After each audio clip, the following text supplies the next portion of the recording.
Students welcome to Indians अड्डा 247 PGCL recruitment में एक क्वेश्चन जो यहाँ पर रेज हो रहा है वो ये रेज हो रहा है कि क्वालिफाइंग मार्क्स कितने होंगे। अब यहाँ पे क्वालिफाइंग मार्क्स के साथ साथ दूसरी चीज एग्जाम देने के बाद क्वालिफाइंग मार्क्स कितने होंगे, क्या क्राइटेरिया है रिजर्व कैटेगरीज, और जब रिजर्व कैटेगरी की बात आ जा रही है तो जनरल कैटेगरी, दोनों के लिए हम समझने वाले हैं। तो यहाँ पर इस सेशन में दो बातें हम करने वाले हैं। चले तो पहली बात हम जो करते हैं, लौटते हैं नोटिफिकेशन की तरफ। जो नोटिफिकेशन है relaxation and concession for the category wise qualifying marks में जो मिनिमम रिक्वायरमेंट है। तो यहाँ पर जो जनरल कैटेगरी के कैंडिडेट्स हैं उनके लिए 70% इन द डिग्री होना चाहिए। 70% इन द आपका जो डिप्लोमा है 3 इयर्स का डिप्लोमा, उसमें 70% मिनिमम होना चाहिए। कैटेगरी वाइज बात करते हैं अगर, तो जो नोटिफिकेशन है उसमें मेंशन जो है, सॉरी, जो नोटिफिकेशन है नोटिफिकेशन की तरफ लौटते हैं, उसमें मेंशन जो है relaxation in marks pertaining to essential qualification for SC, ST, PWD, XSM, DXSM, इन कैंडिडेट्स के लिए क्वालिफाइंग मार्क्स एसेंशियल में रिलैक्स टू पास मार्क्स। अगर केवल पासिंग मार्क्स भी हैं तो भी चलेगा। आपने बस डिग्री जो डिप्लोमा है 3 इयर्स की वो होनी चाहिए आपके हाथ में, बस पास हो चुके हो आप तो चलेगा। अब यहाँ पर एक क्वेश्चन ये रेज हो रहा है कि ओबीसी कैटेगरी के लिए कोई भी रिलैक्सेशन क्यों नहीं दिया गया है।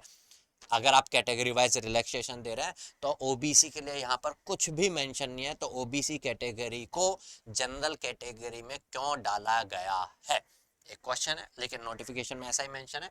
और यहाँ पर ये भी मेंशन है रिलैक्सेशन एंड कंसेशन के साथ, reservation relaxation concession shall be as पर गवर्नमेंट ऑफ इंडिया डायरेक्टिव्स। तो क्या गवर्नमेंट ऑफ इंडिया का ये डायरेक्टिव स्पेशल इस रिक्रूटमेंट में है क्या कि ओबीसी को ऐसी कोई कैटेगरी वाइज रिलैक्सेशन नहीं दिया जाए, जनरल में अनरिजर्व कैटेगरी में रखा जाए, और क्या इतना डिफरेंस रहना चाहिए कि अनरिजर्व के लिए 70% और यहाँ पर पास मार्क्स मिलता है। चलो, एक यहाँ पर एक क्वेश्चन तो ये है। दूसरा जो एक क्वेश्चन है कि क्वालिफाई करने के बाद, जब क्वालिफाई करेंगे तो उसमें मिनिमम जो है मार्क्स कितना होना चाहिए कैटेगरी वाइज।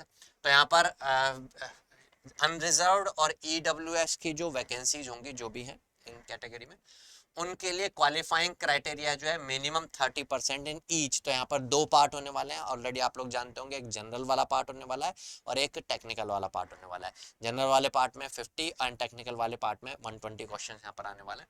तो उसके लिए मिनिमम 70% दोनों पार्ट के लिए है और सेपरेटली, और टोटल जो है 40% मार्क्स एग्रीगेट होना चाहिए। अगर ये पे अदर रिजर्व कैटेगरी की बात करें तो अदर रिजर्व में यहाँ पर ओबीसी भी आ जाता है, ओबीसी और अदर कैटेगरी भी आ जाते हैं। मिनिमम 25% ईच में होना चाहिए पार्ट 1 पार्ट 2 में, और सेपरेटली अगर बात करते हैं 30% होना चाहिए। ये एग्जाम देने के बाद, वो एग्जाम में अपियर होने से पहले की दोनों चीजें जो है क्लियर हो गई होंगी। और भी कोई क्वेरी कोई क्वेश्चन हो तो आप कमेंट सेक्शन में कमेंट करके जरूर बताएं। चलिए मिलते हैं नेक्स्ट सेशन में, तब तक के लिए goodbye, take care, all the best.